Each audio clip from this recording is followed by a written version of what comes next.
Hello everyone, welcome to all of you in Exam गुरु।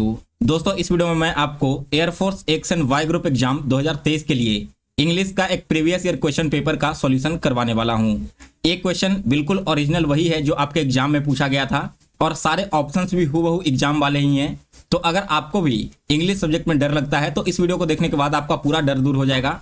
साथ में यह भी आइडिया लग जाएगा कि एयरफोर्स एग्जाम में इंग्लिश का लेवल क्या रहता है और कौन कौन से टॉपिक से किस तरह के क्वेश्चंस पूछे जाते हैं। इसके साथ ही दोस्तों, अगर आप इन सारे क्वेश्चंस का सॉल्यूशन के साथ पीडीएफ डाउनलोड करना चाहते हैं तो पीडीएफ आप सभी को मेरे टेलीग्राम चैनल पर मिल जाएगा और टेलीग्राम चैनल का लिंक इसी वीडियो के डिस्क्रिप्शन बॉक्स में दे दिया गया है। चलिए दोस्तों, अब आज का वीडियो स्टार्ट करते हैं। सो गाइज, फर्स्ट क्वेश्चन आप सभी के सामने स्क्रीन पे है। क्वेश्चन में कह रहा है कि एंटोनिम ऑफ द वर्ड मेलोंचली। मेलोंचली का एंटोनिम यानी कि अपोजिट वर्ड आप सभी को बताना है। सो गाइज, मेलोंचली का मतलब होता है उदास, ठीक है ना। और बात की जा रही है इसके अपोजिट की, तो अपोजिट क्या हो जाएगा? अपोजिट हो जाएगा ऑप्शन नंबर डी, मेरी। मेरी का मतलब होता है दोस्तों खुशी, ठीक है ना। मेरी का मतलब क्या होता है? खुशी होता है, जो कि उदास का जस्ट अपोजिट है। इसके अलावा मेलांचोली का सिनोनिम क्या क्या हो जाएगा? तो सैडो एंड सोरोफुल, ये दोनों के दोनों वर्ड इसके सिनोनिम हो जाएंगे। सभी को क्लियर है क्वेश्चन नंबर 1? तो आगे बढ़ते हैं दूसरे क्वेश्चन की ओर। सेकंड क्वेश्चन में कह रहा है कि राउंड द कॉर्नर एक फ्रेज है, इस फ्रेज का मतलब क्या होता है? तो गाइज, राउंड द कॉर्नर कहने का मतलब है कि किसी भी चीज के हम अगर बहुत नजदीक पहुंच जाते हैं ना, तो इसके लिए हमें एक फ्रेज यूज करते हैं राउंड द कॉर्नर का। तो करेक्ट आंसर क्या होगा? Option number B. Round the corner का मतलब है वेरी नियर। फिर इसके बाद तीसरा क्वेश्चन है, a women dash across the Nile river. अब यहाँ पर खाली स्थान की जगह पर आपको वर्ब का करेक्ट फॉर्म फिल करना है। दोस्तों यहाँ पर देखिए, सिंगुलर नाउन है ना, वुमेन के बारे में बात की जा रही है, सिंगुलर नाउन है, तो सिंगुलर नाउन के साथ में वर्ब का दूसरा फॉर्म हम यूज करेंगे।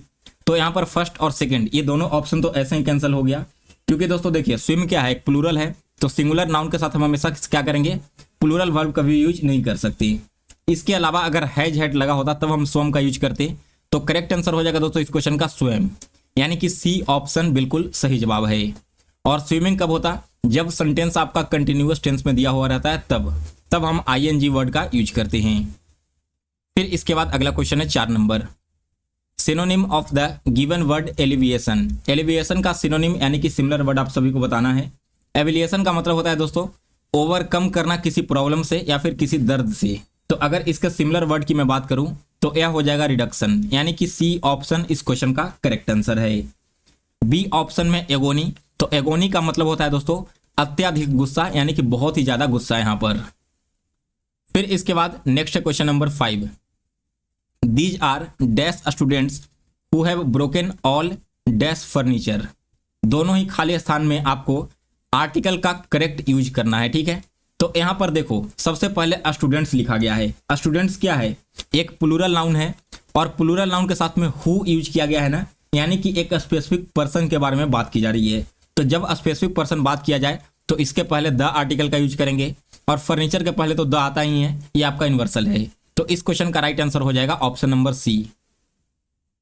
फिर इसके बाद अगला क्वेश्चन 6 नंबर है, synonym of regression is. Regression का सिनोनिम आप सभी को बताना है। रिग्रेशन का मतलब क्या होता है?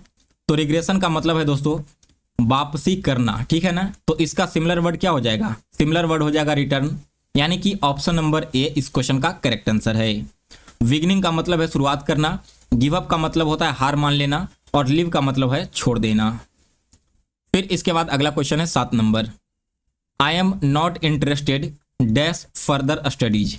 अब बहुत सारे लोग यहाँ पर खाली स्थान देखते ही सोचेंगे कि इन आएगा, लेकिन इन यहाँ पर बिल्कुल गलत है, कोई और प्रीपोजिशन यूज किया जाएगा। और क्यों यूज किया जाएगा इसका भी रीजन आप लोग जान लो। देखिए बात क्या किया जा रहा है? इंटरेस्ट का, ठीक है ना। Interested dash further studies. तो दोस्तों अगर इंटरेस्ट के साथ में किसी एक्शन को यहाँ पर बताया गया हो, पढ़ाई क्या करना है, एक एक्शन करना हुआ है, तब हम क्या करते हैं? टू प्रीपोजिशन का यूज करते हैं। लेकिन इंटरेस्टेड डैश फर्दर और स्टडी अगर दिया हुआ रहता ना, तो स्टडी आपका नाउन हो गया और इसके साथ में फिर हम क्या यूज करते हैं? इन प्रीपोजिशन का यूज करते हैं। तो इसी वजह से यहाँ पर हमने टू प्रीपोजिशन का यूज किया है इस खाली स्थान की जगह पर। सभी को क्लियर हो गया कॉन्सेप्ट कैसे यहाँ पर काम किया? इसके बाद अगला क्वेश्चन देखिए, इसमें आपको डायरेक्ट से इनडायरेक्ट में नरेशन को कन्वर्ट करना है। He said to me have you finished reading this book. अब देखिए यहाँ पर क्या रूल है। सबसे पहले तो आप सभी को पता होना चाहिए कि हैव को हम किस में कन्वर्ट करते हैं? हैव को कन्वर्ट कर देंगे हेड में। फिर इसके अलावा दिस यहाँ पर यूज किया गया है ना, तो दिस को हम किस में कन्वर्ट करते हैं, दिस को करते हैं दैट में। तो इस हिसाब से आपका फर्स्ट और सेकंड ऑप्शन तो ऐसे ही कैंसिल हो गया। अब या तो सी ऑप्शन करेक्ट है या फिर डी ऑप्शन करेक्ट है। तो देखिए यहाँ पर कौन सा ऑप्शन करेक्ट होगा। He asked me if I had finished reading that book, ठीक है ना, सी ऑप्शन इस क्वेश्चन का करेक्ट आंसर है। अगर यहाँ पर विन का यूज किया जाता या फिर बी का यूज किया जाता तब इसके साथ आप ऑप्शन नंबर डी का यूज करते, विन वाला, लेकिन बी का यूज नहीं किया गया, इस वजह से आपका ये वाला भी ऑप्शन गलत हो गया। फिर इसके बाद next question number 9th question में आपको एरर बताना है सेंटेंस में। The baby cling with his mother on seeing elephant, और अगर किसी भी पार्ट में एरर नहीं है तो डी ऑप्शन सेलेक्ट करो, नो एरर का। तो देखो यहाँ पर विथ प्रीपोजिशन की जगह टू का हम लोग यूज करेंगे। The baby cling to his mother, ठीक है ना, यानी कि मदर जाकर चिपक गया। समझ में आ गया सभी को। फिर इसके बाद अगला question 10 number, noun of accuse. Accuse एक वर्ब है, या क्या है, एक वर्ब है, तो आपको इसका नाउन बताना है। फर्स्ट ऑप्शन तो होगा नहीं क्योंकि इसका क्या है, वर्ब फॉर्म भी है। सेकंड फॉर्म भी नहीं होगा क्योंकि अभी इसका वर्ब फॉर्म ही है। तो अगर मैं नाउन की बात करूं तो ION कौन से वर्ड में लगा हुआ है, ये लगा हुआ है ऑप्शन नंबर सी में, तो यही इस क्वेश्चन का राइट आंसर है। फिर इसके बाद अगला question 11 number, Ram reached home late dash his bike got damaged. तो यहां पर दोस्तों देखिए क्या है, सबसे पहले तो ये इसका रीजन है, ठीक है ना, रीजन यहां पर हो गया, और ये इसका क्या है, काउज है। रीजन क्या है कि वो लेट हो रहा है, और किस कारण से हुआ, तो बाइक उसका डैमेज हो गया इस कारण से। तो रीजन और काउज दोनों को अगर हमें कंबाइन करना होता है तो इसके लिए हम विकाउज का यूज करेंगे। यहां पर कौन सा कंजक्शन यूज होगा, विकाउज का। तो ऑप्शन नंबर ए इस क्वेश्चन का करेक्ट आंसर है। फिर इसके बाद अगला क्वेश्चन 12 नंबर, इसमें एपोलॉजी का करेक्ट स्पेलिंग वर्ड आपको फाइंड करना है। देखिए दोस्तों, जितने भी टाइप के क्वेश्चन मैंने अभी आपको करवाए हैं ना, ये पूरे के पूरे क्वेश्चन एक सिंगल शिफ्ट से उठाया हुआ है। तो आप अभी मानकर चलो कि ये सारे टॉपिक आपके एग्जाम में फिर से इस बार आने वाले हैं। तो आप लोग सारे टॉपिक को भी अगर हो सके तो मेंशन करते चलना, ताकि आप उसी हिसाब से अपनी तैयारी कर सको। तो दोस्तों एपोलॉजी का करेक्ट स्पेलिंग क्या होगा, APOLOGY, यानी कि बी ऑप्शन इस क्वेश्चन का बिल्कुल सही जवाब है। और एपोलॉजी का मतलब क्या होता है, एपोलॉजी का मतलब होता है क्षमा याचना या फिर क्षमा मांगना। इसके बाद अगला question 13 number, they give me a ticket. यहां पर आपको वॉइस कन्वर्ट करना है, यानी कि एक्टिव वॉइस से पैसिव वॉइस में कन्वर्ट करना है। तो देखिए क्या होगा, गिव यहां पर है ना, तो इसे हम क्या करेंगे, गिव में कन्वर्ट कर देंगे, क्योंकि वर्ब का दूसरा फॉर्म यूज किया जाएगा। और गिव के साथ में दोस्तों वाज वेयर का यूज होता है, और यहां पर वर्ब का तीसरा फॉर्म यूज होगा। तो क्या हो जाएगा यहां पर, सबसे पहले देखो ये दोनों ऑप्शन तो ऐसे ही कैंसिल हो गया, और टिकट सिंगुलर है ना, तो सिंगुलर के साथ कभी भी हम वर्ब का यूज नहीं करेंगे। तो राइट आंसर हो जाएगा option number A, a ticket was given to me by them. They को देम में कन्वर्ट कर दिया, गिव को हमने क्या किया, वर्ब का तीसरा फॉर्म गिवन कर दिया। फिर इसके बाद अगला क्वेश्चन है 14 number, much dash since they went. तो अब देखिए 14 नंबर क्वेश्चन में क्या होगा, और यहाँ पर क्या कॉन्सेप्ट यूज किया गया है। मच क्या है, मच एक अनकाउंटेबल नाउन है, आप सभी को पता है। और सिंस अगर यहाँ पर यूज किया गया है, यानी कि हम कह सकते हैं कि हमारा जो सेंटेंस है वो परफेक्ट टेंस में होना चाहिए। और परफेक्ट में क्या होगा, तो प्रेजेंट परफेक्ट में यहाँ पर हो जाएगा। तो यूज किया जाएगा दोस्तों प्रेजेंट परफेक्ट में यूज करने के लिए हेल्पिंग वर्ब के साथ में हैज हैपेंड का, यानी कि सी ऑप्शन इस क्वेश्चन का करेक्ट आंसर है। अब इसके बाद दोस्तों एक पैसेज आप सभी के सामने है। इस पैसेज में रेडियम के बारे में कुछ डिटेल्स दिए गए हैं, तो आप लोग वीडियो को रोक करके एक बार इस पूरे पैसेज को पढ़ लो, फिर मैं आपको इसके सारे क्वेश्चन सॉल्व करवाता हूं।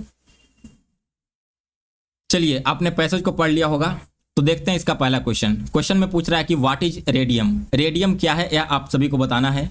तो दोस्तों रेडियम जो है ना, वो एक क्या हो जाएगा, रेडियम एक हो जाएगा white powder that resembles table salt. यह एक व्हाइट पाउडर है जो कि टेबल सॉल्ट को रिसेंबल करता है, यानी कि बी ऑप्शन इस क्वेश्चन का बिल्कुल सही जवाब है। फिर इसके बाद अगला क्वेश्चन क्या है, how much is a pound of radium worth. यानी कि जो रेडियम का एक पाउंड है ना, वो कितने का होता है। सो गाइस, यहाँ पर रेडियम के पाउंड के बारे में पूछी जा रही है, तो यह होता है 1000 पाउंड्स ऑफ गोल्ड, ठीक है ना। सी ऑप्शन इस क्वेश्चन का जो बिल्कुल सही जवाब है। फिर इसके बाद अगला question, what is the significance of radium. Radium का सिग्निफिकेंस यानी कि यूज क्या है। तो दोस्तों रेडियम का जो यूज है, it has the potential to change elements into another, यानी कि एक कोई एलिमेंट है उसे किसी और एलिमेंट में कन्वर्ट करने का पोटेंशियल रखता है रेडियम मटेरियल। इसके बाद अगला क्वेश्चन है, can radium be dangerous if in excess amount. अगर रेडियम काफी एक्सेस अमाउंट में पाया जाए तो क्या है, डेंजरस है कि नहीं। तो तो yes, it can be deadly, यानी कि यह डेंजरस ही नहीं, घातक भी हो सकता है। ऑप्शन नंबर सी इस क्वेश्चन का बिल्कुल सही जवाब है। और फिर इसके बाद अगला क्वेश्चन है, what is the ultimate goal of scientist in studying radium. Studying radium यानी कि रेडियम के अध्ययन करने के पीछे साइंटिस्ट का मुख्य उद्देश्य क्या है, या फिर अल्टीमेट गोल क्या है। तो इसका अल्टीमेट गोल है दोस्तों, to learn how to harness the energy from atoms, यानी कि जो एटम्स होते हैं उसके अंदर जो एनर्जी पाई जाती है ना, उसे कैसे हम हार्नेस करें, कैसे बाहर निकाल सकते हैं, इसके लिए हम स्टडी करते हैं रेडियम का। सो गाइज, इसी के साथ आज आपका इंग्लिश का प्रीवियस ईयर क्वेश्चन पेपर का जो सेट था वो समाप्त हो चुका है। अगर आपको यह वीडियो पसंद आया हो तो इसे लाइक करें और शेयर करें। आगे भी इसी तरह के वीडियो देखना चाहते हैं तो एग्जाम गुरु चैनल को जरूर सब्सक्राइब कर लें और साथ में इसके बेल नोटिफिकेशन को भी ऑन कर लें, ताकि जैसे ही मैं कोई नई वीडियो अपलोड करूं तो उसका नोटिफिकेशन आप तक सबसे पहले पहुंच जाए।